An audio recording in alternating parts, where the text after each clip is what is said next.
God, it's a Tuesday meeting. I was listening. NFL action on Sunday features the Titans and the Buffalo Bills from Orchard Park. This is Marco's best bet. We'll get to that in just a moment. A couple of weeks ago, Marco and I were doing a radio show, and I said I had a stock up and a stock down in the same game. My stock up was the Tennessee Titans. My stock down was the Minnesota Vikings. I would just like to say that I missed it by about 4 or 5 days because Tennessee was able to beat Pittsburgh just a few days later on a Thursday night. They got the win over the banged-up Steeler unit. Titan fans think they have hope. Chris Johnson has owned the Bills in his 2 games against them, and he did run well last week. But Marco, he faces the NFL's worst run defense. Can Tennessee pull this off 2 weeks in a row? Don't give us the best bet, but let's hear some of this analysis. Well, first of all, you got to take a look at that Tennessee game last week and don't get too overexcited about what you saw because, first of all, everything went right for Tennessee. They blocked the punt in that game, set them up inside the 3-yard line for a short drive. The Pittsburgh Steelers offensive line was falling like flies. I mean, they were down to, at the end of the game, they only had 5 healthy offensive linemen. To make matters worse, after only having 5 healthy offensive linemen to block, they had Mendenhall, who just came back, got hurt with an Achilles injury. Isaac Redmond, got hurt after he had a sensational game. He had a couple big plays out of the backfield, catching the ball for big gainers. So the Steeler running game once again became non-existent. Everything fell into place for Tennessee. Buffalo, on the other side, you want to talk about stock down going into last week. I think it was a penny stock last week after the 2 weeks before that they had because they got drilled by New England in that second half of the game 2 weeks ago. Then they got just steamrolled by the 49ers, so nobody wanted Buffalo. I think some guys on this panel last week had Buffalo, and we all cashed that ticket. But again, it was an ugly win. So how excited are you about Buffalo? I think the public still thinks Tennessee is the better commodity here, and they're going to look and say, oh, they went to Hasselbeck after Jake Locker got hurt, that they're playing better, but they're really not. Well, that's the thing, Brian. I mean, first of all, let's get to Ryan Fitzpatrick for just a moment.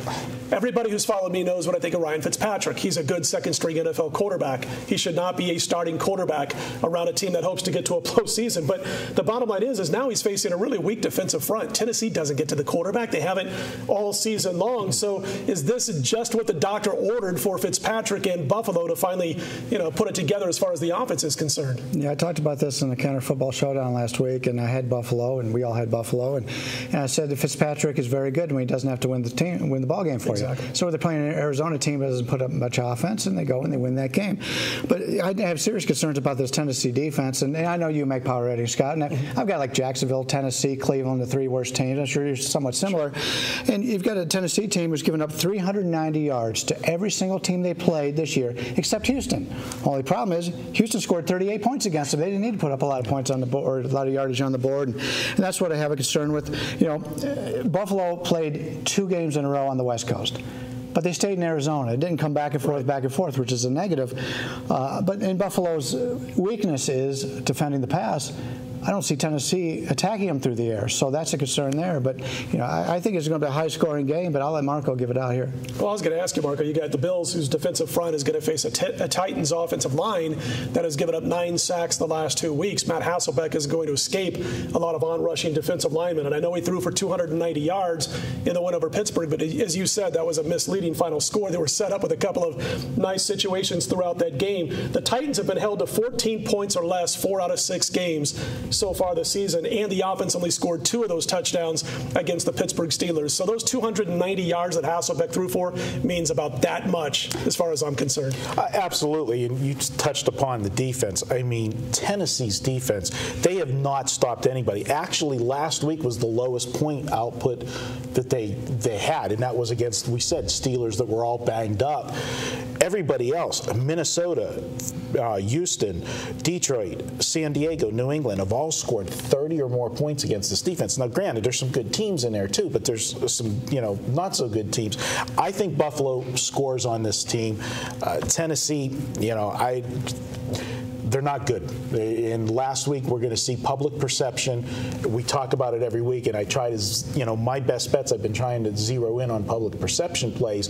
I think public perception is still higher on Tennessee than it is on Buffalo, even though Buffalo got back on the winning track last week, because people are going to look and say it was Arizona, and the game was in overtime, and Arizona missed a game-winning field goal that, he doinks it off the upright, a 38-yarder, after he hits a 60. How cocky he was after he made that 61-yarder. After he hits the 61-yarder. But he's out there, with the kick returner on a kickoff a little bit later, and he's telling the punt returner, I'm sorry, the next series, he's out there with the punt returner telling him where he should line up, where the other guy's going to probably kick it to, and he's just feeling his oats, and then he misses a chip shot. I mean, absolutely, it's as good as it gets. The Arizona Cardinals. That's what it is. I mean, at least he didn't hurt himself like Grammatica did that one time. That's true. Well, we've knocked this one around enough. Let's get to your best bet.